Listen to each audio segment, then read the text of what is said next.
I'm Jason Green, just like the title said. And here we are, joined by the great white, Mark Kendall himself. Hey, Jason, how you doing, buddy? Good. You know, Mark, it's funny is when I was looking for people to interview, I thought, I don't want to bother Mark. You know, you always strike me as a private guy.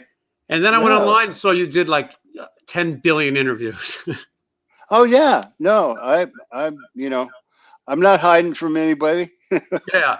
So anyway, you've got like a 40-year plus career to talk about, and we're going to get to that in a short amount of time. And I want to point out, though, a lot of these things you've already said, and some of it isn't worth addressing for the millionth time. So if there's something we missed, there's plenty of interviews in history about Mark. But I do have a lot of questions about those golden years. I want to start going all the way back to 1977. So this is when you first meet Jack Russell, right? And so tell me a little bit about what that first meeting is like. Well, first of all, it was actually, it's a misquote, I think, in our Wikipedia. It's actually late 78. What happened was I was in a band. We played cover songs and originals, because we played clubs in Hollywood, and, we did a lot of 5 sets a night where, you throw down with the Tom Petty and whatever. And so we did both, but our singer, at the time I was about 20 years old, and our singer was 28, which was like ancient for us back then. Now it's a kid, right? But, he kind of struggled on the foreigner notes and, the typical stuff. And a friend of mine had told me about this kid that he heard sing in a backyard that was like 16, and it was Jack Russell. He goes, this dude nails scorpions, he's 16, but his voice is pure, he don't sound like a little kid singing. And so I go, well, give me his number, I'll come audition or something, because I wasn't really happy with the singer. Once that happened, I took him aside, showed him a couple ideas I had for songs, and he goes, well, why don't we just make our own band? Because he was less than thrilled with my band guys. So I go, sounds good to me, So we kind of made a band, and got a couple guys off ads, that we put up, which ended up being Don Costa and Tony Richards. Tony Richards actually had jammed with before, so he wasn't from the ad, but Costa was. So we jammed in it, we clicked, everything was great, and then Jack got in a lot of trouble. So hold on, Mark. Yeah. So I sometimes wonder, maybe this should have been your first clue that Jack was going to be a colorful character. He was arrested breaking into a drug dealing home, right? Yeah, and he shot somebody. He doesn't remember doing it. I guess he was high, on drugs or something. And anyways, but I was on my way. I was painting the backs of A&P and AM/PM signs. I'm like 20 years old, I've had every job you can imagine, right? Worked in potato chip factory and, on and on. I'm on my way to work, and I always stop by this liquor store, and I saw in those newsstand things where you put in the quarter and get your paper, on the cover it said, Whittier Wright, Jack Russell shoots live-in maid. And I go, it can't be the same guy, but Jack's also from Whittier, right? So I better call his mother. I called her right there from the store in a phone booth, and she goes, yep, it's him. He really went and did it this time. I'm going, are you serious? I couldn't believe it, because he was a young kid, but he learned from all. We should point out the maid did live. Yeah, just crazy, right? Because I can't envision. I never even probably shot a gun before. But anyways, so that was pretty. When I heard, then you know, some follow-up articles said they sentenced them to 8 years. And I go, well, it's definitely singer time. You know, I got to go out and hunt for somebody else. But they ended up cutting this sentence in half, I guess.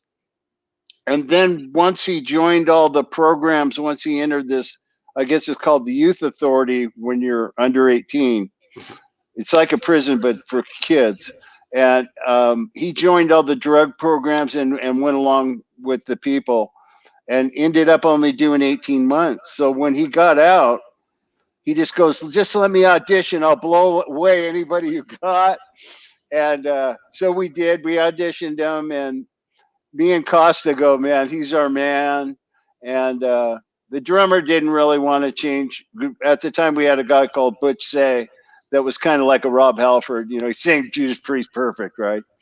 But so, yeah, we got Jack in the band. And then it's funny. I was going to ask you because the articles say that it was a 2-to-1 vote for Jack. Yeah. And I was going to ask you who the one is, but it's obviously Tony Richards. Yeah. He goes, I don't know, man. Butch is pretty good. You know, we're going, yeah, whatever. You know, Jack just is in. So that's how the ball got rolling. And we were called Dante Fox, you know, and we were out playing the circuit. We were playing all originals. Apart from a song or two, I remember we used to do No Doctor, which is actually what got us Alan Niven. Had we not played No Doctor, we might not be sitting here talking today because Niven saw us twice and passed. He didn't like it. And Don Dawkins told him, no, I think you're missing it, bro. He goes, oh, I'm going to go with you. They're playing the Whiskey. So they both came down. And that night on the encore, we played No Doctor. And he goes, oh, okay, I get it. These guys, yeah, I can work with this, you know. So that was, you know, it's funny how a little thing like that can, you know, make a difference, you know. So never know what. This is around probably 1982, something like that, right? I believe it was 81. Okay. And then by the time he, you know, what happened was his two business partners didn't like the idea of another rock band on the label. So he goes, well, I'm going to take this on myself. And can you at least distribute it on Green World? It was Enigma was the label, who had signed Motley Crue, and they just signed Berlin. And they felt like Berlin was the way to go, not this old, you know, rock and roll stuff.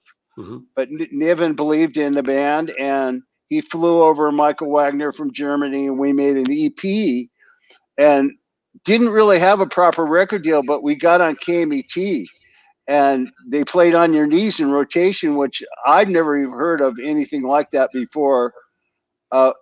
Unsigned band getting played in rotation with guys like Tom Petty or whatever, you know what I mean? Mm-hmm.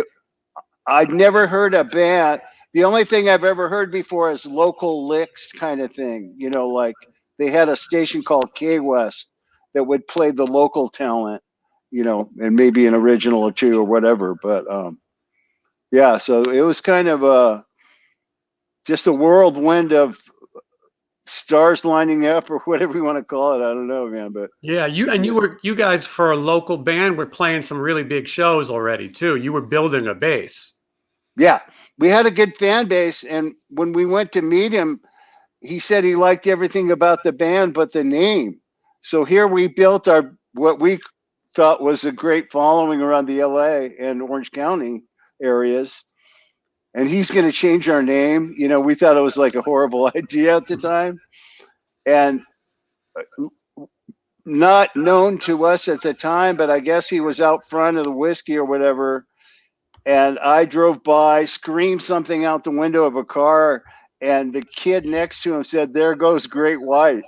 Mm-hmm. And something clicked in his head, I guess. And so he liked that name better than the name we had.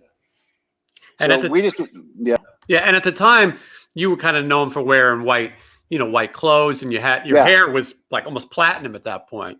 We had a good versus evil image with this Dante Fox thing. One side of the stage, we had this bass player with cheese graters on his bass. He used to grind his knuckles, bleed to the crowd. He was like Satan, you know. And here I am. I look like the milkman with my white jumpsuit. You know, I look like, you know, you'd have no problem with me taking out your daughter or whatever. And so that was our stupid image. But so yeah, Jack, when I used to do a solo, Jack would go, Kendall the Great White, you know. But it wasn't my nickname. Like people didn't go when I was walking down the street and go, here comes Great White. It was just a thing he said on stage, but he never heard that. He heard that kid when he was waiting for his car out in front of the whiskey point at a car I was driving by in and say, there goes Great White. And somehow that just, you know, we didn't put the shark together with the name until way later. Right. So you go by the nickname name Great White. You got the EP out. Now it's time to make a full-length record, which is this record right here, None More Black. Yeah. What happened was once we started to get that airplay, the big labels in town started to listen, and we went around for 2 weeks to about 9 labels and just heard what they had to offer, and ended up on EMI America, and Michael Wagner did that first album and the EP. And promoting this record, you guys go out with Whitesnake, you go out with Judas Priest, Kiss. I mean, this is a massive opportunity. Yeah, we toured for a year. You know, we went over to a very early version of Whitesnake that had like I believe Cozy Powell, a guy called Neil Murray, a completely different band than the one we toured with in the later part of the 80s. Right. And we toured for about 3 months in the UK, mostly, you know, like Scotland, Ireland, whatever, all over. And then we got the Judas Priest tour and came to the States and played for about 6 months with them, came home. And because we didn't have a big radio hit, the sales weren't really making the record company very happy. And they basically, even though we had this like 6 album with options after each 2, they really didn't want to go any further. They, you know, back then I was told that a lot of times when you don't sell a ton your first time out, they have artist development. They would go, you know, maybe get a songwriter or do something, you know, to pump you up to 250, 300,000. Right. But with us, they just said basically they weren't going to do anything if we did another record. So we just figured, why waste music? We parted ways, and all of 1985, we had no deal. We were just playing around local, you know. I wanted to ask you too, at this time, On Your Knees is still playing on the radio, but ends up being considered one of the most controversial songs of the year. You guys get lumped into the PMRC, and Susan Baker goes out and says that this is a song about rape. And so what is going, you know, you guys are just some young kids writing a silly song. What's going through your minds when all of a sudden you're on the top 50 most offensive songs? Yeah, we were thrilled, you know, because of the exposure we got, even though, you know, it was because it was kind of humorous the way she presented it. Tipper Gore saying, and she dragged her to the floor, to her knees, and all this stuff, you know. And we're just like tongue in cheek, you know. We're not like serious, like we're raping people or anything. We were just like, you know, crazy sex and rock and roll, you know. And so we didn't mind the exposure because, you know, Dee Snider was out there waving the rock and roll flag, and, you know, and we were just kind of happy to be part of their complaint. Yeah, it certainly, you know, threw you guys into a big situation. And of course, it's a very juvenile song, and you know, fun kind of metal. Anyone who would have taken it that serious would have to be a little crazy. But now detached. Yeah, but so now, so Alan Niven's involved with you guys, and he's writing with the band. He's actually one of the main writers. Alan Niven, for those who don't know, is the manager of Great White, and later also becomes the manager of Guns N' Roses. But so how does he get involved in the writing process with you? Well, we all had our weak areas, and one of Jack's weak areas at the time was lyrics. So Niven slowly but like he started by changing some of Jack's lyrics, and then pretty soon he was like presenting full lyric sheets of songs. So and we accepted it because he wrote really good lyrics, and we were a team in the sense that we knew each other's strengths and weaknesses, so we just went along with that. And however each of us is going to be at our best, we contributed to that. And Jack's strength was he had one of the all-time great rock and roll voices with a full range from A to Z. I mean, he could sing anything, and if you just give him a helping hand here and there, he's going to go out and perform. And that's it. Alan kind of alluded in the early days that maybe some of Jack's credits were a little bit more vanity credits. Maybe he had a line here or there, but to keep him happy, you sort of throw him on the. Yeah, I mean, there was a little bit of that, but he contributed. The whole band, we all pitched in ideas, and so it wasn't like he was only a voice. I mean, he had ideas too, and so I wouldn't just say that he was only a voice. For sure, he contributed. But yeah, I mean, like I said, some of us have weak areas. I have mine, and we just did whatever would make the best song at the end of the day. Right. Whatever we had to do, it was always for the song. Egos we kind of threw aside, especially these days.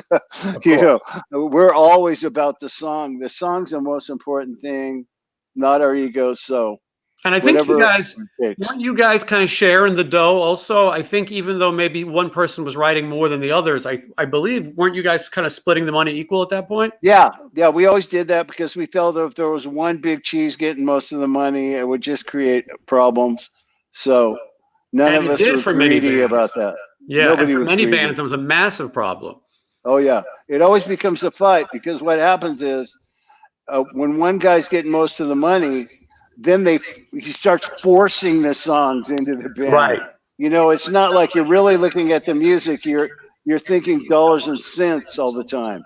You know what I'm saying? So it eliminated the risk of all that by just splitting everything, and and everybody did well, so it's fine. Yeah, I mean, to what you're saying, a lot of bands said that when somebody found out one person made more money, then everyone started bringing in songs that weren't always the best songs. All of a sudden, everyone's trying to please each other, and in a sense, it's better to go with what the team effort, like you were saying. So here it is, 1986. A Shot in the Dark. Right. And so how do you now you got to get a new deal to get this record made. So talk a little bit about what that was like. Yeah. Well, we were pretty much dead broke. So we had to borrow $15,000 from a guy that was a friend of an engineer that worked at the studio called Wynn. Mm-hmm. His name was Fred. I think he was actually some kind of family type member that had money. $15,000, we made that record and put it out on our own. And we got a marginal hit with a song called Face the Day, on KLOS. It was #2 song of the year. And again, we're basically on Fred Records, right? He's the finance guy. So we really didn't have, again, a proper record deal. We had to prove ourselves and all that. But then it got airplay in Texas and Arizona. So it was kind of like this little marginal hit, if you will. And that got interest in Capitol Records, which was the father company of the band that the label that basically dropped us, Right. which was EMI America. And so we got our second chance with Capitol. Yeah. So this record comes out, and the buzz starts to begin again. A little bit, yeah. And so it goes from a little independent thing to a label release, and Face the Day, like you said, becomes a minor hit. It's getting play. So tell me, at this point, like, what is touring like? What are you guys doing to promote this record? All we did was we were just playing during all of that year. All we did was play locally. We were playing, halls and little, troubadour or whatever, just playing around clubs and halls. And we even had T-shirts that said "Survive '85." Wow. Because we were trying to, we wanted to get another deal, and so we were kind of fighting for that. And luckily for us, KLOS got behind that song. It really helped us a lot. I'm real thankful for that. And they were playing that song a lot on the radio. And we just did an interview about 4 years ago with a guy called Fraser Smith. He's very popular DJ, and we spoke about that. And I didn't realize it at the time, but it was a #2 song of the year. He told us that. He goes, that song was #2 requested of the year. Wow. So, it was pretty amazing. And when we got signed by Capitol, it was by Ray Tuscan, who was an A&R guy, came down to the Coach House in San Juan Capistrano, just a club, nice club, and he signed us that night. It's kind of surreal, that we got a second chance. Yeah, for sure. So at this point, you guys are writing for what would become Once Bitten, and you guys were really, you guys were staying busy. You were, if you look at the timeline of these records, 84, 86, 87, you guys are cranking it out. Some people might have gave up, but you're gaining that momentum. And so an interesting thing, though, Mark, is the movie Once Bitten with Jim Carrey comes out in 85, and Jim Carrey's character's name is Mark Kendall. I know. What were you thinking of that? We laughed about that. We were wondering if maybe some record company guy was involved with the movie, and because the coincidence was crazy. But going back a little bit to, you'd think we would just quit. I actually walked on the beach with Alan Niven one day, and he goes, "So what do you want to do?" He goes, "I'm kind of feeling like we should fight." And I go, "I'm in, because I'm all in with this anyways." I told myself when I was 17, I'm going to fight until something good happens for me and somebody helps me. So I kind of went all in. I never had the attitude like, well, if this doesn't work out, I can go do this. I just kind of was, either I'm going to be a bum or this music's going to do something. So I told them that I'm right with you. I will fight right with you. I'll take direction, write, the best I can. And you wrote a lot of songs on this album, on the Once Bitten album. I mean, a lot of these were songs that you co-wrote with the other guys. But most of the music, stemmed from Michael Lardy and I. I always presented the band with ideas and stuff, but it was a group effort. I'd get to start like Rock Me. I'd kind of come up with the chorus and this part and that part. Lardy came up with the pre-chorus. So, we kind of write as a group. And Michael Lardy's a little bit more of a new addition with this record, right? I mean, I know he was playing keys and stuff, but as this album comes out, he becomes a member. Right. Audie Desborough, is he on drums now at this point? Yeah, Audie joined in right after we lost our record deal. We wanted to change drummers, and we auditioned like 20 drummers. It was a nightmare going through all that, but yeah, we ended up choosing him, and then we eventually went in and made Shot in the Dark. You know, When you were looking so, at drummers, was there anyone that you saw that went on to do something? I, most of them were unknown, just answering ads. A lot of real skilled dudes. I mean, like super skilled.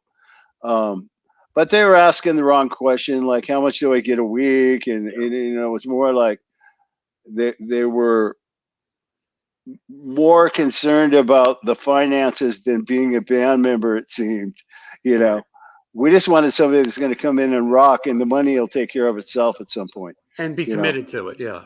Yeah, be committed to the band, and let's be a group.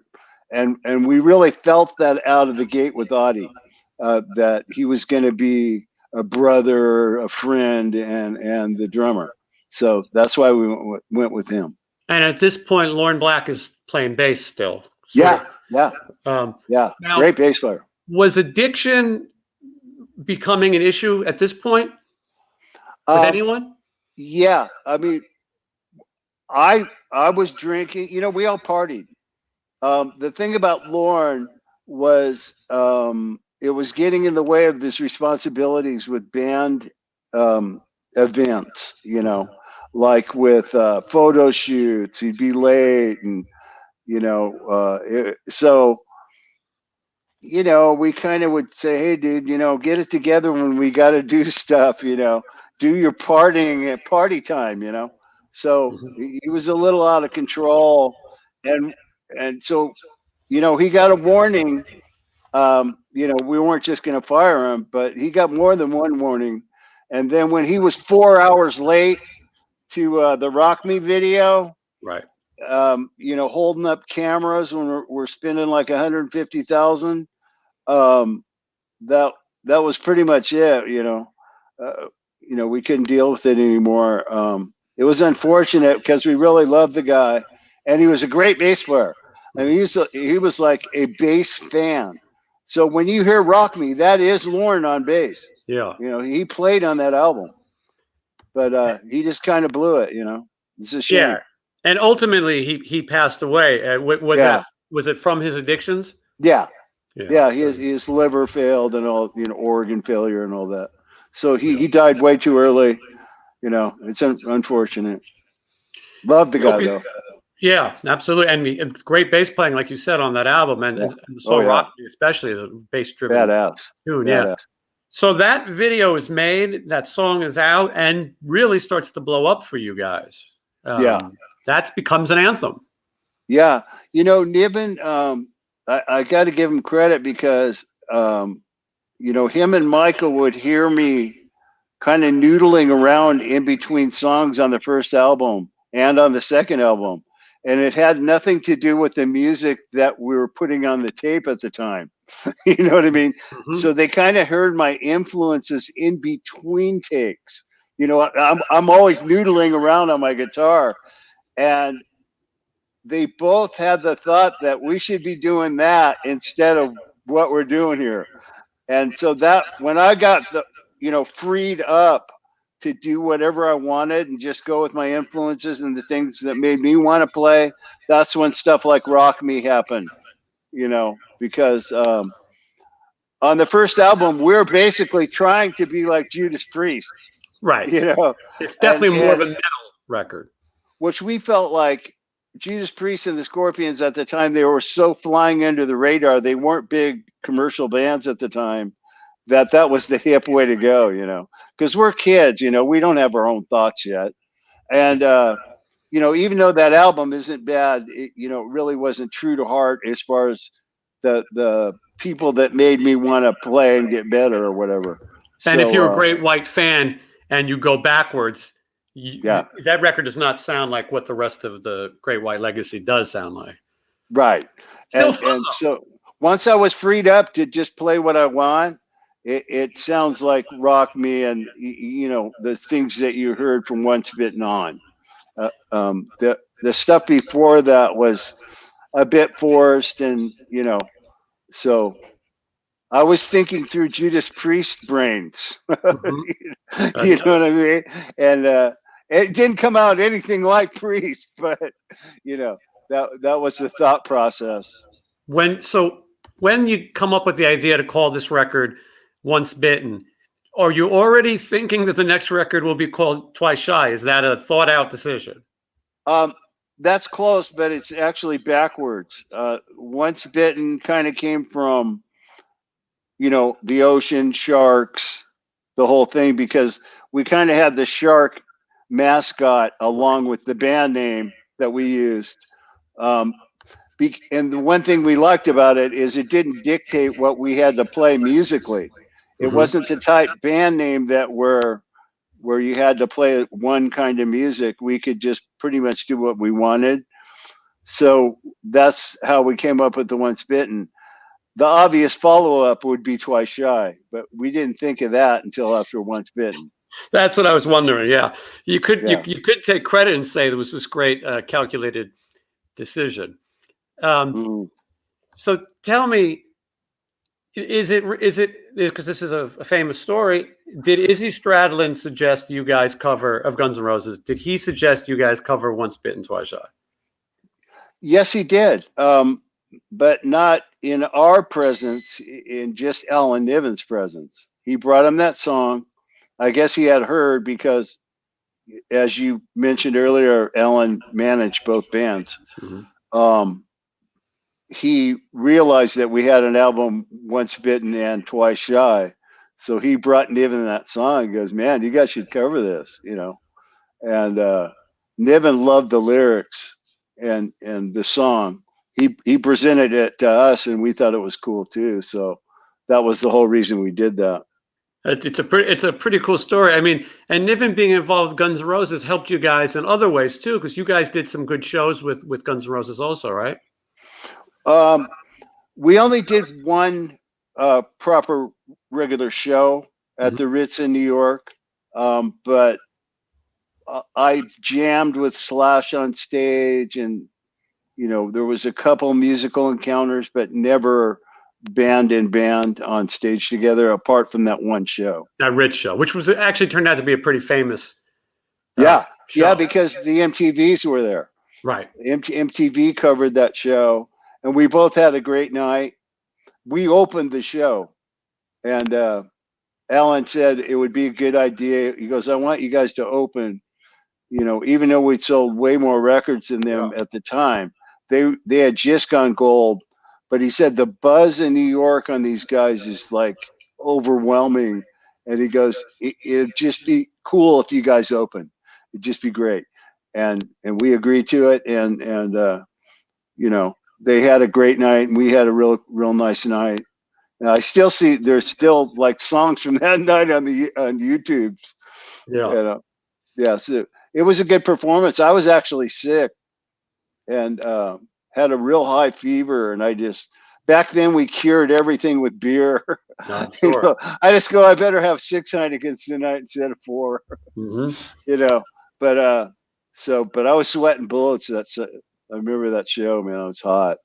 Yeah, it's crazy how you could things like that. You can remember where you were and how you were feeling. You know, Hmm.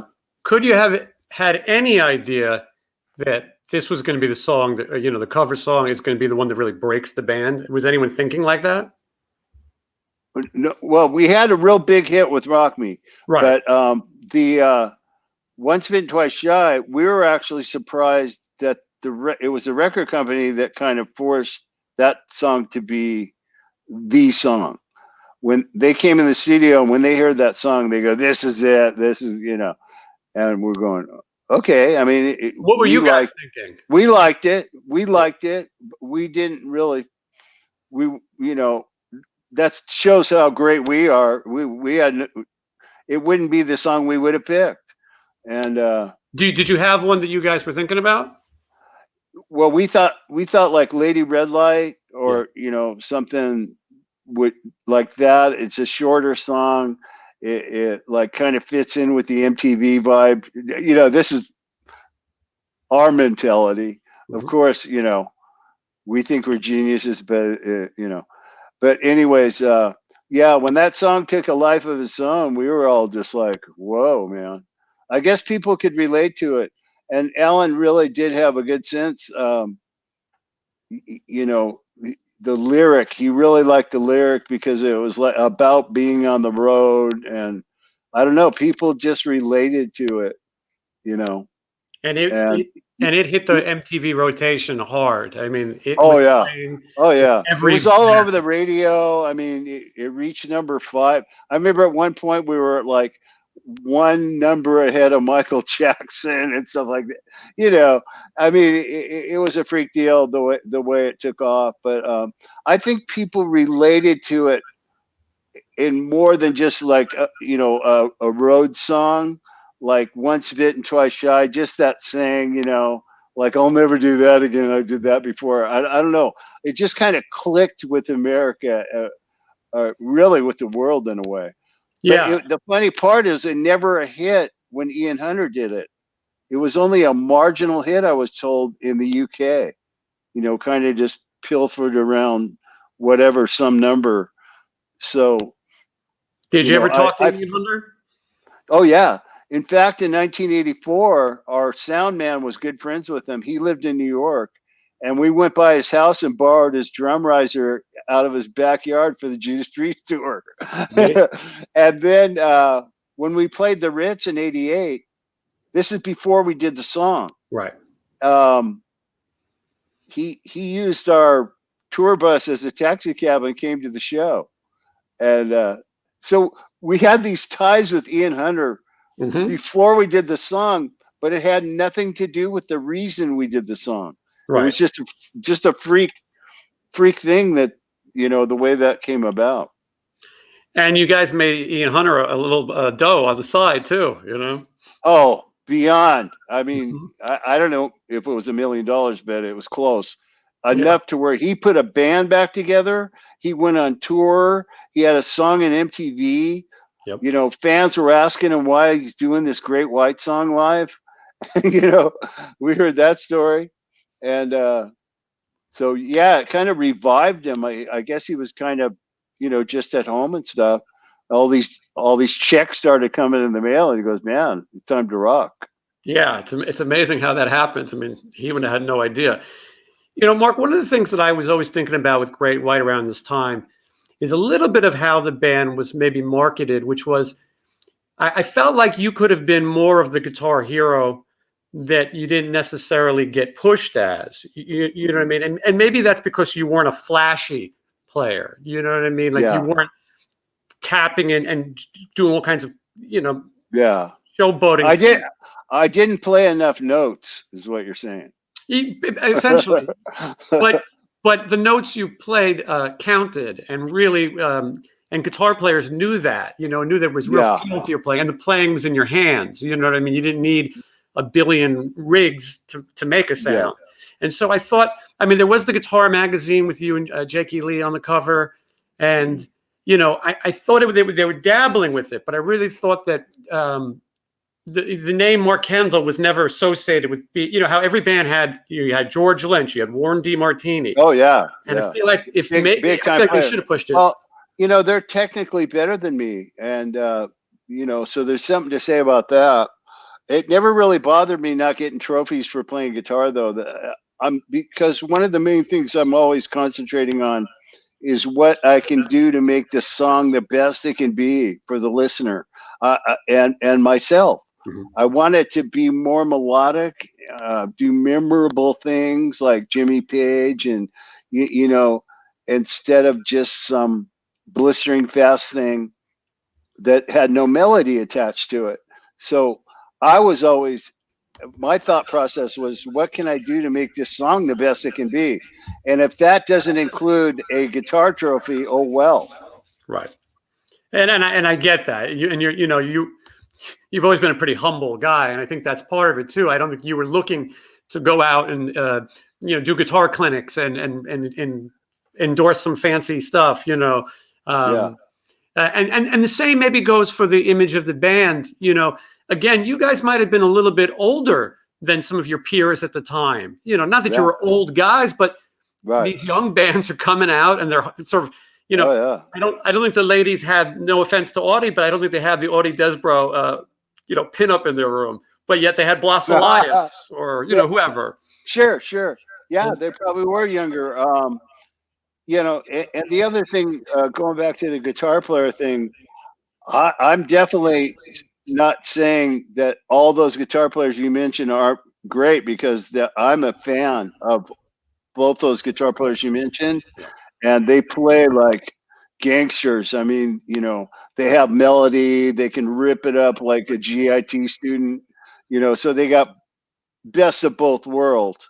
To where my world is just for the song, I'm, you know, using speed and stuff like that just for a dynamic. It's Mhm. almost like, you know, yeah, this part has not a lot to do with the song, but it's the finish to the solo, you know. Yeah. Well, So, I always so thought you were I just, underrated, you know, and I think a lot of yeah. people feel that way. Well, my kids like me. I mean, people were giving CC DeVille a push at the time. You know what I mean? Yeah.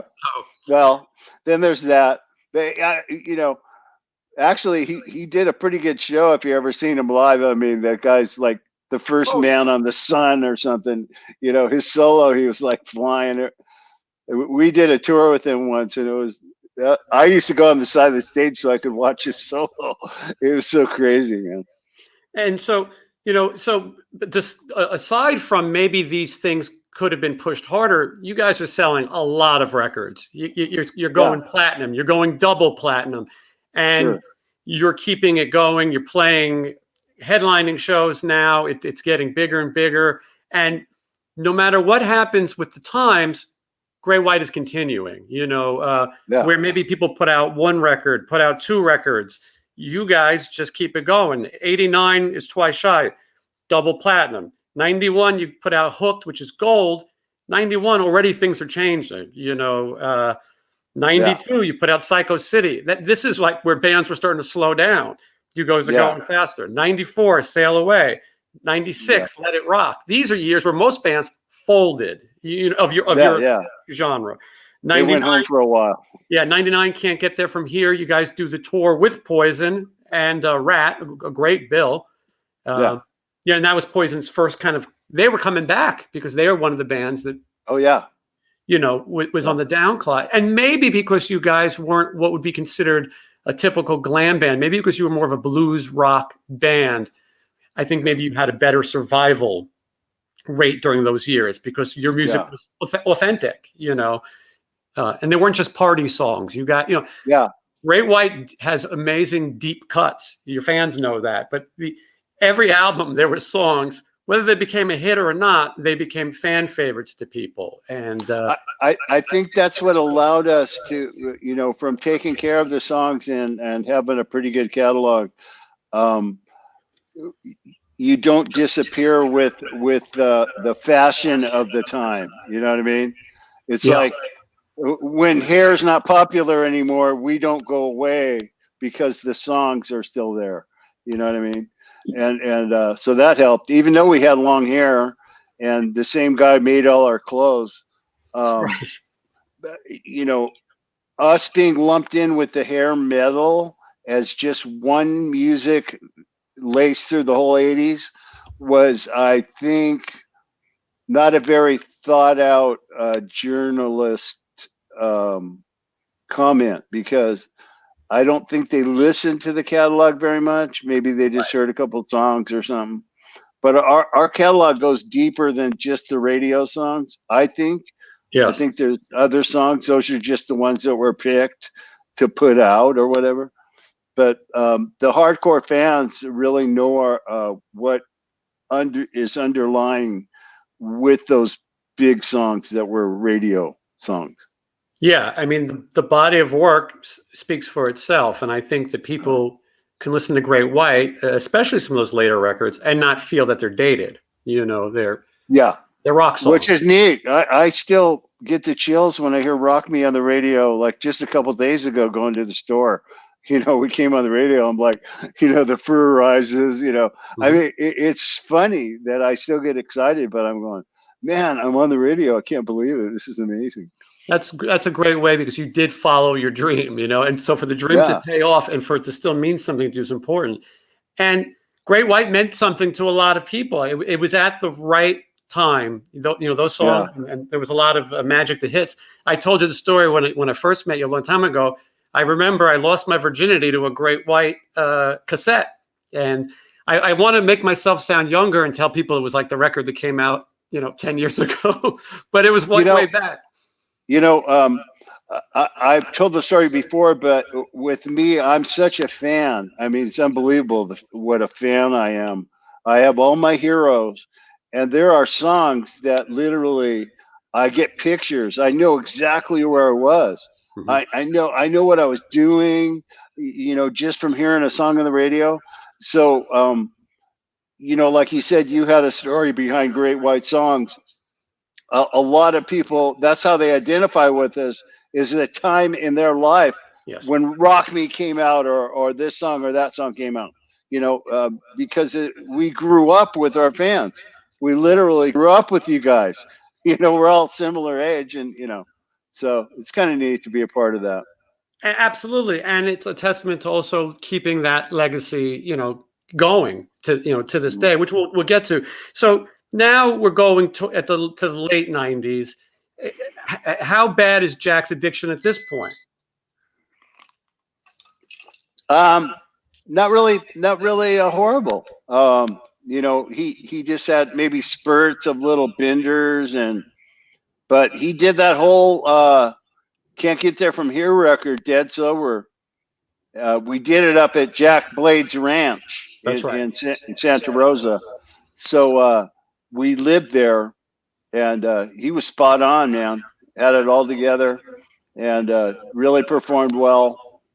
So, yeah, I think about in 2000, around 2005,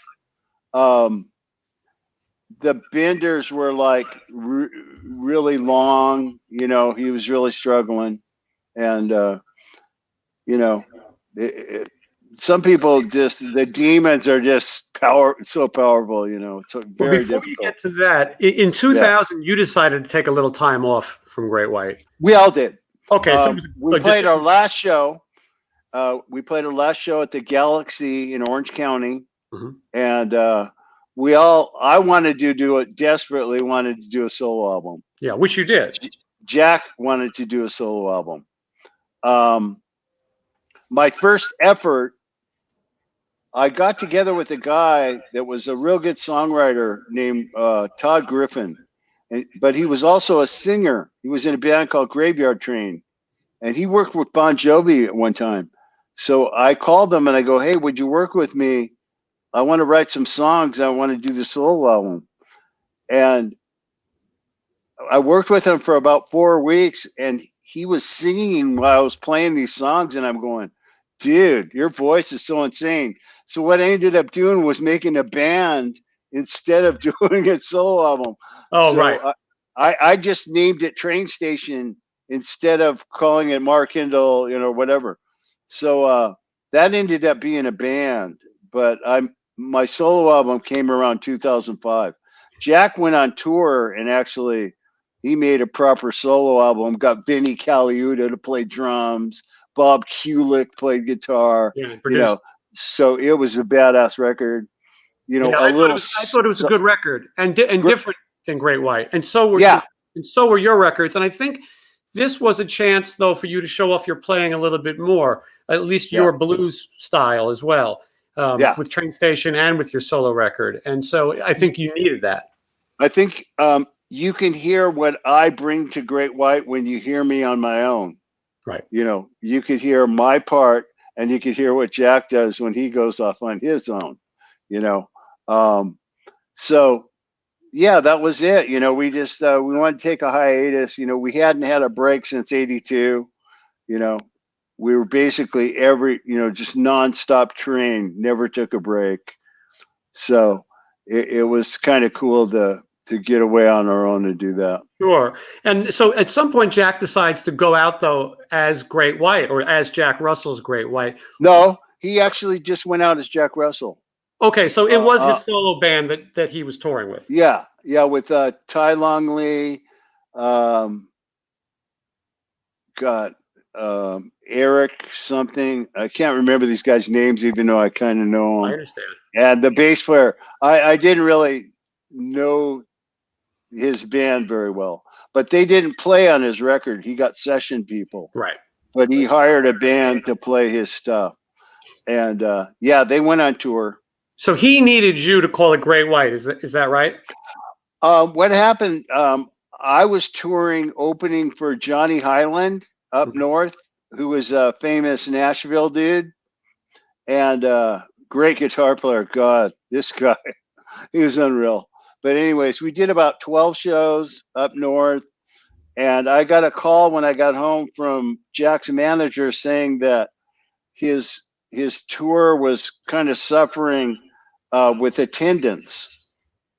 And I think, as great as that record he made, I think the fans had a little difficulty because he had this bad boy image, and it was a little bit more of a pop. It's more of an AOR kind of record, yeah. AOR, easy listening, beautiful melodies, and all that, to where he was kind of known for the Great White Guy, right? So he asked me if I would go out there and maybe they could do half of his original songs and throw in a couple Great Whites things so the fans could identify more.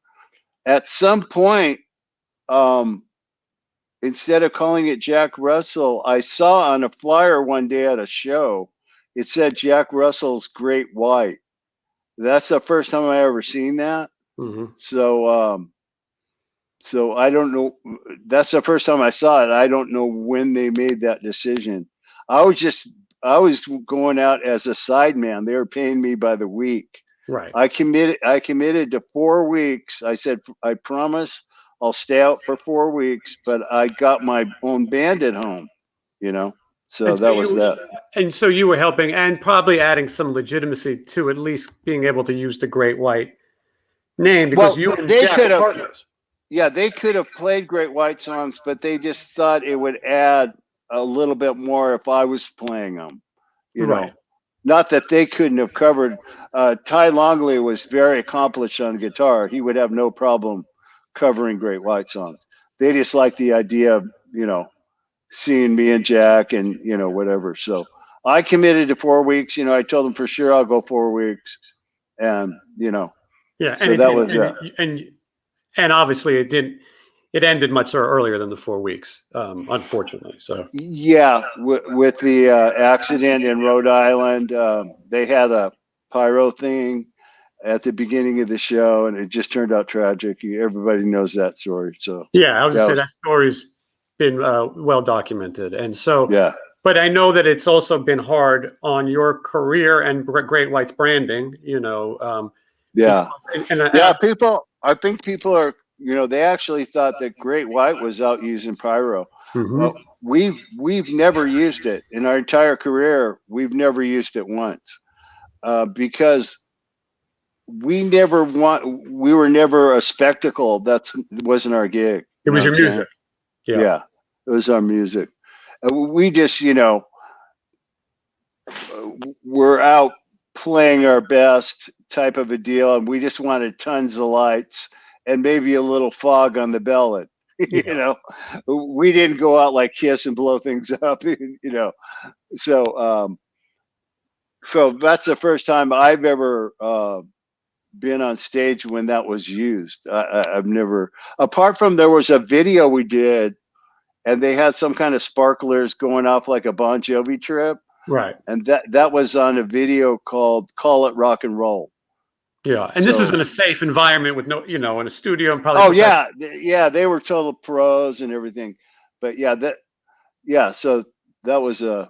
But I'm glad that you mention it, because I think that fans should understand that the members of Great White that they have seen in these music videos were nowhere near that event. And as for you, you were new to playing. Yeah, I came out as a sideman.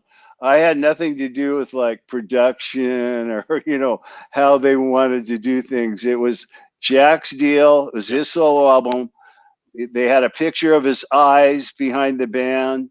You know, they only sold Jack Russell music and Jack Russell T-shirts. There was no Great White things being sold. So it was his solo career.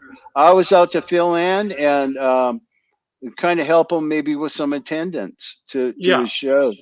And hopefully I did. I don't know. We were playing pretty small places. Yeah. Well, and very obviously you were just helping out. You would not have had knowledge of the theatrics with the stage and what happens. You know what I mean? No. So people should know that. I was completely surprised when they first used it. No one told me. And not that it wasn't safe, because that night the opening band used to film us, you know, and we had them riding in our same bus.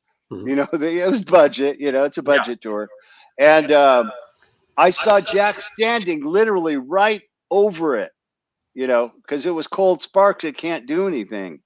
So I go, well, I understand that it's safe, but can you tell me when you're going to use it, just so I'm not, you know, I don't jump and the ticker starts ticking too fast, you know? So it just kind of startled me because no one said nothing. And all of a sudden this thing went off and I was like, it kind of, you know, it was startling, but so they made a little box. The tour manager made a box and checked it if there was going to be.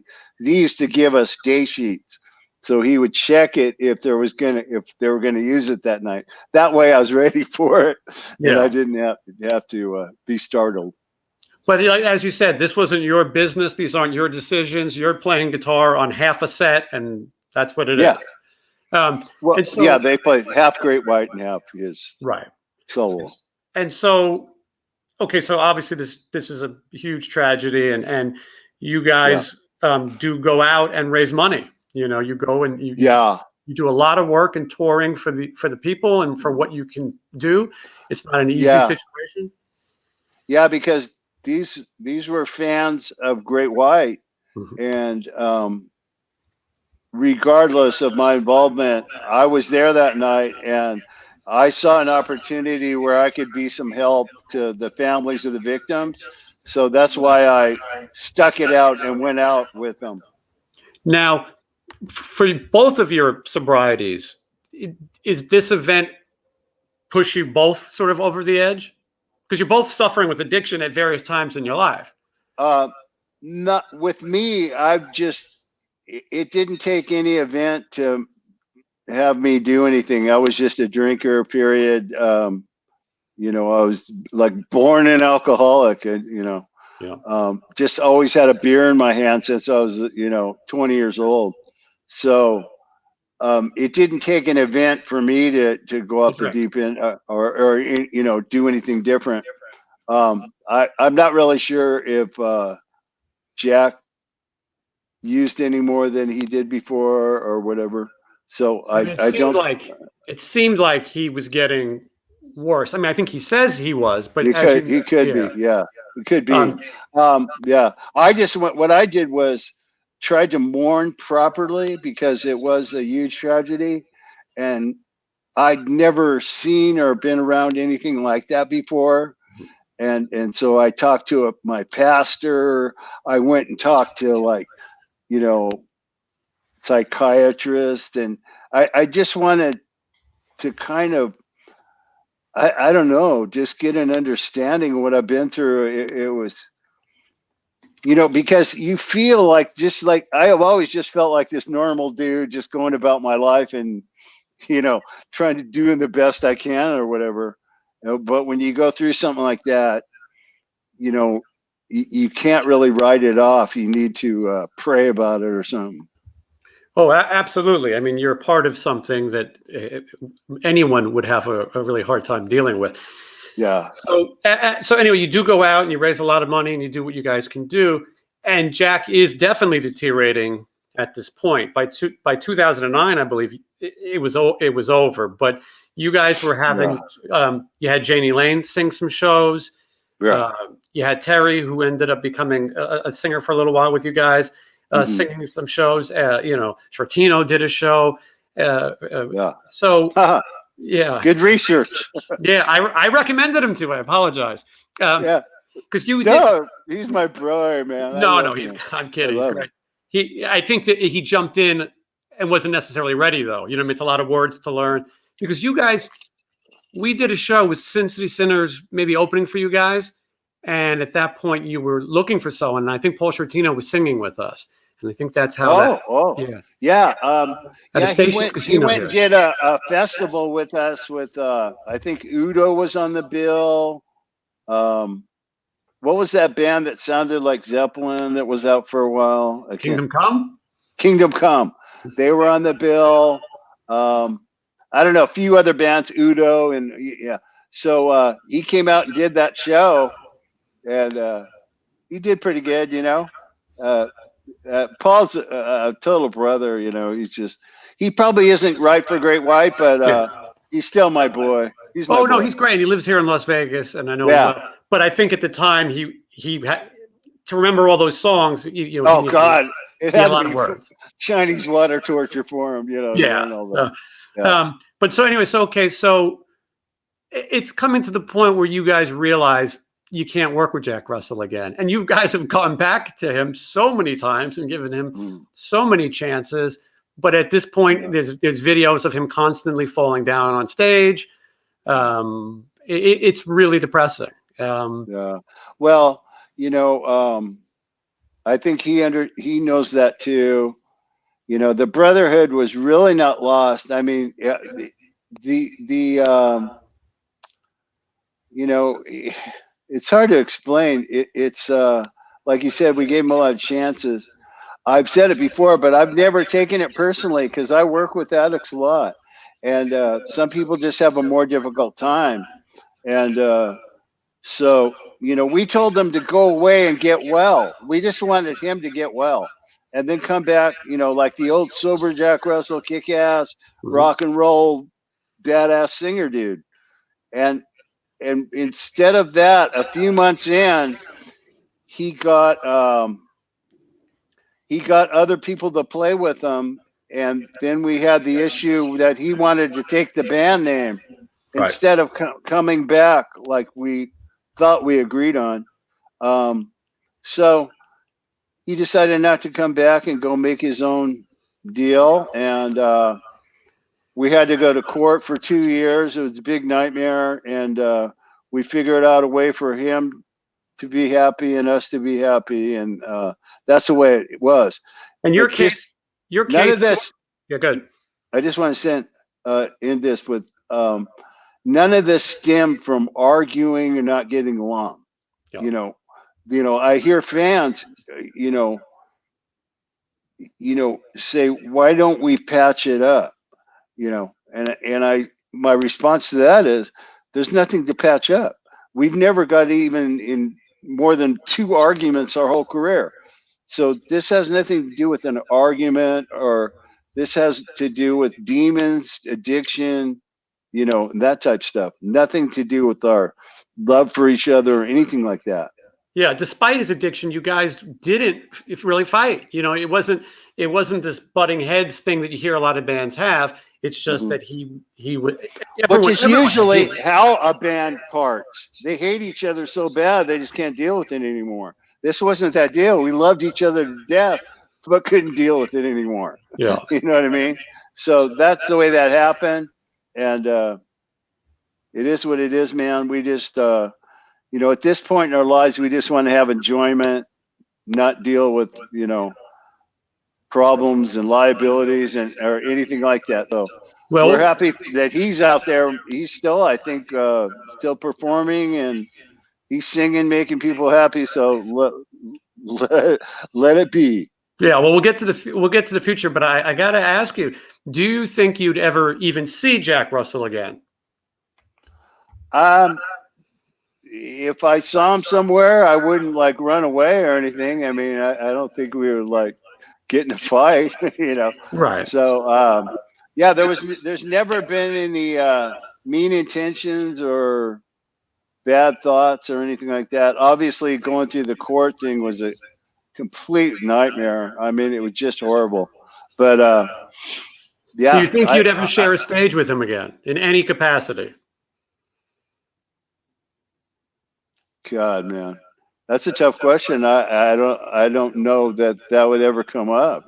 I mean, I'm not sure.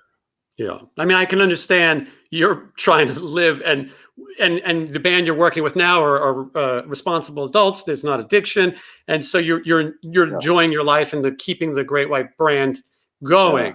So I mean, Right. I mean, maybe the answer is you never say never. Maybe at some point it happens. Let's hope that Jack stays healthy enough to stick around to Yeah, put it that's mild. my only concern is his health and stuff like that. I don't care. We were friends long enough to where just put the music away, forget the music. Let's talk about how are you doing? Right. How you holding up, buddy? You know. So as far as the music goes, I don't even care about that. Mm-hmm. Yeah, it's something. It's much bigger than the music. I mean, It's way bigger, way bigger. obviously, in a fan's mind, they want to know, and there is no way to Yeah. answer that question.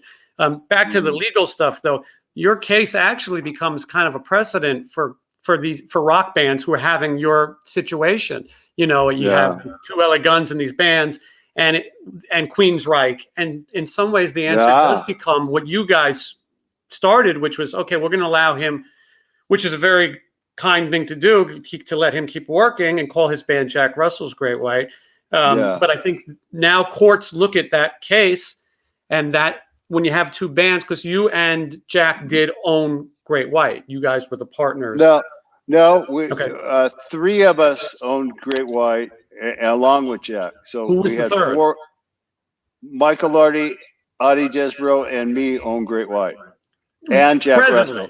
We all owned Great White. What Jack wanted to do is go off by himself and be Great White. Got it. And there's I think when the courts looked at that, they're saying, well, a band, the definition of a band is a group of people, not one person. Mm-hmm. So for one guy to leave the band and call himself the band, it doesn't really make a whole lot of sense, Yeah. So we made a settlement with him to where he can earn a living, and so could we. Yeah, which I think turned out for the best. It could have been way worse, and it could still be dragging on. Unfortunately, sometimes the way courts are. I want to take a second before we talk about what the band's up to now to talk a little bit about your sobriety. How long are you sober now? I got sober November 2nd of 2008, so I'm over 12 years. Yeah. Over 12 years. And I know firsthand of the work that you do because I've been out with you and seen after shows while other guys are going out to party or do whatever they do. You go back to your room to talk to your sober friends. You're there for people. It's not an act. It's not something you do for attention. It is a massive part of your life. I think you have over 100 people that you have in your group. 100. Well, I have more than what I worked with personally. I've worked with 124 people one-on-one at some point, and that all stemmed from a Facebook post I put out a little over 9 years ago. Mm-hmm. That I just offered my sober friendship, my encouragement, and stuff like that to anybody that was suffering, because I've really learned over time that some people, that's all they need is just an encouraging word, or somebody offering their friendship, to get onto a sober path, And I found that out by just making that post, offering just encouragement. So and it's grown since then too. And when I saw people starting to, like the first guy I worked with, he used to roll out of bed and just start drinking whiskey. Mm-hmm. And was really in a bad place. And his wife had told him this same day that she didn't want to watch him die anymore, but she was still supportive, not going to leave him. And he saw my Facebook post and got a hold of me and ended up going to a rehab program called Cumberland in Nashville. Mm-hmm. And he has 7 years sobriety today, and he went from patient to counselor. Amazing. So when I started to see stories like that, I was like, man, I want more of this, man. And to feel that I'm a little bit of a part of somebody just by something so small as to offer my friendship. And all I do with these guys is share my story. And one thing I don't do is promote any 12-step groups. I don't go out there and say, join this or join that, or go to this rehab or that rehab. All I offer is my story. And, obviously what they're doing isn't working. So you might want to at least listen to my story and maybe take a couple things from it that can help you. But I'm not going to tell anybody exactly how to get sober. I know it does come down to one day at a time, and that, you have to be ready to make a life change. And it's a way better life, man. I can tell you that much. Way better life. Well, I've lost heroes to addiction. I've lost very close family to addiction. And so when you see someone like you who takes it one person at a time, one day at a time, it does make a big difference. I mean, in a lot of ways, Mark, this will be as much of your legacy as being a multi-platinum musician, because you're saving people. And like I said, this isn't a thing you do to promote. You know what I mean? It is who you are. I remember after show Arizona, we're talking, you're going back to get to what you do. And this is who you are as a person. And it's amazing that that you're able to help these people, and that you're not this big rock star who won't. You're on Facebook letting anyone who wants to, who needs help, to have that voice with you. That's part of the reason that I didn't remain anonymous, because that is, the anonymous thing has more to do with the program you're in than your personal anonymous. It's up to you. If you want to be private about your addiction, your alcoholism, whatever, I think that's fine. The reason I did it publicly and told everybody, I'm just the worst alcoholic known to man, but I'm recovering, is I thought maybe I could help somebody. That, because like I said, a lot of times people are so in the rut, they don't know really what to do to stop, so all they need is just, maybe to hear somebody speak some kind of positive energy, and they might make that step. Like maybe their wife doesn't trust them, and their kids, the relationship in their family's horrible. Things are going bad at work. They're sneaking around with their alcohol. Right. Whatever it is, it's a lot of work, and it's kind of a dark life. So if they maybe hear something and they go, wow, man, that dude looks like he's pretty happy, maybe I should check that out, and that's kind of what happened. Yeah. And the other reason that we have to, talk about it is not that you're looking for attention. I did a lot of events, charity events here in Las Vegas, and sometimes people think you do these events to fill your ego. But the point is, I need people to donate.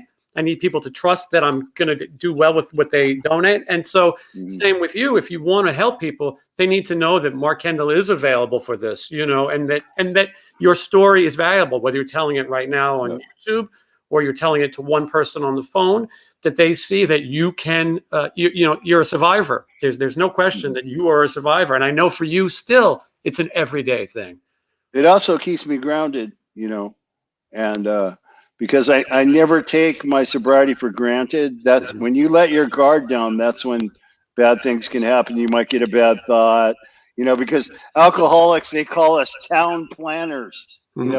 We see a window of opportunity where nobody's going to know, and so when I'm working with alcoholics every day, it keeps me, centered and focused, and, everything's just better. I do everything better, feeling good every day, because when you're locked into some addiction, your body starts to run down. You don't do things as well. I call it chasing normal, because I wasn't getting wasted out of my mind by 10 a.m. every day. I just didn't want to feel bad. So I would just drink until that guilt and shame and pain went away, and then I would just cruise with one beer at a time, you know. So that's the way I was living, and it wasn't fun because it was so much work. You know, when you're working just to feel normal, when all you have to do is just not do that and just be normal anyways. But I was running after normal at full speed, like I was running a marathon to catch up to normal all the time. It's just so much work, and you know, everything around you is a little darker than it needs to be. You know, that's why I got sober. Is because I was really at my wit's end living that way, you know. So I finally, for 17 years, believe it or not, I was getting sober. Yeah. But I wasn't changing anything about myself. I still lied, you know. I still told lies. I did everything except drink alcohol. I'd go 2 years without a drink. I'd go a year and a half, 10 months. And I kept trying. I was so jealous of people that drank normal.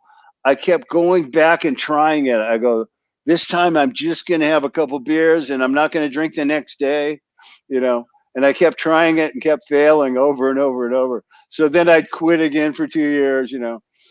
But in 2008, the thing that was changed about when I did get sober for real is I called my wife, and it was like it was the first time I was ever honest. I told her I drank, but I go, this time, I know I've said it before, but this time I'm going to go head first into some program and listen to everybody and take direction, you know, and really go after it. And here we are 12 years later, and I kind of stayed true to that. So. And it's working. You have a beautiful family. You have a great grandson who, you know, gets on stage with Great White, and you know, Yeah. you can see the way you're living and the positivity that you have that you're sharing with other people is working. And obviously, a lot of that goes with your battle to get sober and stay sober. Yeah. So let's talk about these guys, because we talked about your past so much. We should definitely make sure people know that Great White is still a viable thing. Actually, you guys play a lot of shows every year, and you guys are a headlining act, casinos and theaters. You know, I know you do a lot of shows with bands like Slaughter opening for you, but people are coming out to see Great White, and you guys are really a very tight-knit group. There's no Great White road crew. You guys have it to a science. You guys, each guy has a role. You're able to travel as a unit. You know, it doesn't seem to be drama. You guys come, you do your job, you make your money, you go on to the next one. You know, nowadays, for people who don't know, it's you get on a plane, you play on the weekend, and then you go back home. And so this, you know, Great White is very much alive and continuing and playing and releasing new music, and you've never stopped. You've had some changes along the line, but you've continued to make music. So now you have Mitch Malloy is the singer. He's been there for a couple of years now, right? Yeah. And he was known for being in the Van Halen talks at one point. They were considering Mitch. And so you guys, I know that you heard him, and before you even really knew much about him, and you heard his voice and said, this is somebody that I want to meet. Yeah. It definitely didn't happen by design. I met him at Michael Wagner's when we did our last album. Which is great that Michael Wagner you're still well working together this many years. Yeah, we hadn't worked with him for a long time. It was so much fun. You know, he's such a great guy and such a taskmaster. I mean, great producer. But anyways, we had a gang shout thing, and he knew a lot of bands, like guys from Pat Travers and Slaughter, and all these people that live in Nashville came down, like 20 people, to do this gang, the infamous Michael Wagner gang shout, right? And Mitch was in that group, but I don't think we spoke. And then on the Monsters of Rock cruise, Terry had him on stage during Once Bitten, Twice Shy. And somebody sent me a picture, and you just saw me and him. And, you know, there was a little bit of a click there. I liked the way it looked on stage. It just looked badass. But at this point, I had nothing, don't know anything about Mitch Malloy. I've never heard him sing. Don't know anything about them. And then one morning I was on my phone and I saw that Van Halen story. I've known everything about Van Halen pretty much since I was a teenager because I grew up with those guys in backyards and whatnot. Never heard about Mitch Malloy being in the band. And I guess it was after Sammy left, in between him and Sharon, he was in LA for a couple of months jamming with Van Halen. And they accepted him in the band, and then it didn't work out. It was at that time when I listened, I go, well, I need to find out what's up with this guy. I heard him sing Panama. I thought it was okay, but I heard his solo stuff, and it's a little bit more easy listening, but I could hear his pipes. It was like pretty great. So we wanted to find out. I talked to Michael Arty. We sent him some music, and he, you know, he's an engineer. He sounded interested. He said, yeah, I'll sing the Rock Me in a few songs and see how you guys like it, because he had his own studio. So we were able to strip the vocals off and put his voice on. And, you know, he doesn't sound like Jack really, but he definitely has the range to handle it and sounds real good. So we were kind of blown away by how good he sounded on catalog stuff. And so we did our first show, and he's been going for 2 years. You know, he really throws down large at the shows every night. And we've been writing a lot lately.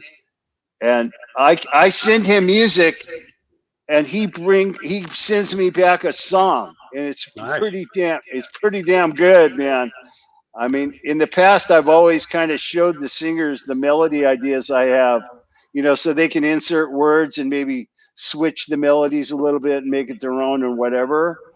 But just to give him music with no vocal ideas and have him have that good of song sense is really, it's a real relief for me that he can do that. I can imagine. But I also understand why, because he had like a 10-album solo career, so he's very familiar with writing songs. So his song sense is real good. So he knows kind of what to do. And I can always switch things out that I don't like, you know, because that's the way bands work. Absolutely, and it's a good process. So there will be a new Great White record with Mitch at some point. I know that, you know, we're in a strange time right now, and so luckily you can go back and forth, and technology is allowing us to do that. And then also, you know, there are some Great White shows this year. I know right now we're at a wait and see on certain things. You know, everyone wants to be safe and see what happens. You know, and so.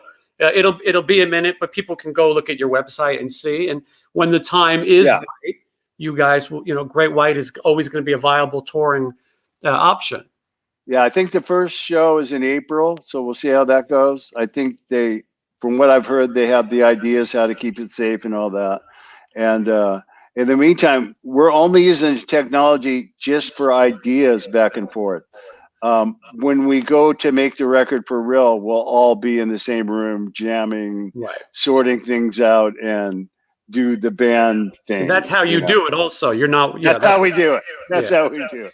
Yeah. So right now you're just getting the songs and the demos so that you're in the pre-production to go do it. Yeah. It doesn't, nothing's finished until we play, you know, then we get things sorted out more. Yeah, absolutely. Well, Mark, I appreciate you spending some time talking about your history with us, and I think that a lot of people, you know, got to learn some new things, and I know people are excited to get back to rock. So I know you are too. Oh yeah. This is torture, man. Like but it's also been good because I've used the time, you know, to write songs and, you know, with no distractions or nothing to do except that. So that's kind of good. But obviously I wish it wasn't because there's a virus going around or whatever. Yeah. But it's been kind of fun because I really have never spent this much time with my family, like my whole life. I mean, this has like been really different. You know, because I'm used to living a certain way, like where I'm on the road a lot and then back home, and, you know, so Yeah. But going back to one thing before we end, Yeah. you're talking about the stripped down crew. A lot of that has to do with because we're not out on a bus, you know, and we're able to do it because of the way that the equipment is handled. You bring out minimal gear, your backline's already there, and so to where if we were out on a bus with trucks, you have to have guys things up every day. You know what I mean? There's not a backline company to do all that. Oh yeah, So that yeah, no, so it we has to be that way now. I went out yeah. with a band not too long ago that was reuniting. I'll tell you who the band is when we log off. But Oh they were bringing, their management had the idea to bring a lighting guy, a monitor guy, their own yeah. sound guy, a tech. So now you have a 5-piece band, and then you have 5 more. We might have had 11 at one point on flights. The Right. money that you're losing is Yeah. insane. And I remember saying, Yeah. are you counting a monitor guy? The Yeah. person who's at the venue, their house guy, knows those monitors better than a guy you're going to bring anyway. And same with the lights. You know, these Yeah. guys do it Well, every night. the days of the 30-man crew, like the old days when you're headlining, it's because you're making a ton of money. You know, you're selling millions of records. You know, you're packing in the people every night, and they're buying 30,000 in merchandise. But the way the fly dates work, you really have to have a stripped down crew, or else you're going to be out there playing for $1.98. You're actually going home though with more money than you might have at points when things were big, you know, because now it's your money, you know. At the end of the night, the merch, everything is going to you. You know, obviously. Yeah, because you don't have the record company, your management, and a bunch of different people, you know, taking percentages and this, that, and the other. And if you live in different parts of the world, you know, you just don't have time. You'll meet each other at the gig. Yeah, we rehearse when we do new sets, and you know, at the beginning, and then we kind of just add songs here and there. So yeah, but I mean, people. Yeah, it's a different world. The whole world's changing anyway, so we're just going along with what works. The fans are still there, though, man. I'm telling you, these amphitheaters and these, you know, casinos and stuff, festivals. They all have people out there singing our songs. I see it. You guys so sell out it's constantly. badass. Yeah, your shows are sold out constantly. You know, casinos, you can't get a ticket, and so it's definitely. It's kind of the circuit everybody's playing. ZZ Top, most of the bands from our era and even before are doing the casinos. You know, for some reason that's kind of a good deal. The production's usually a proper one, so that's always good too. Yeah, you're right. You're going to go into a room that has a good backline, has good sound. They know how to run their show, and it just makes it great. So there's definitely some advantages to it. Right on, buddy. All right, Mark. So hopefully everyone will get to see you, you know, down the road. It'll be back. We'll hook up when we go to Vegas, bro. Yeah, look, you guys sell out Vegas every year, and so I'm sure it'll happen again very soon.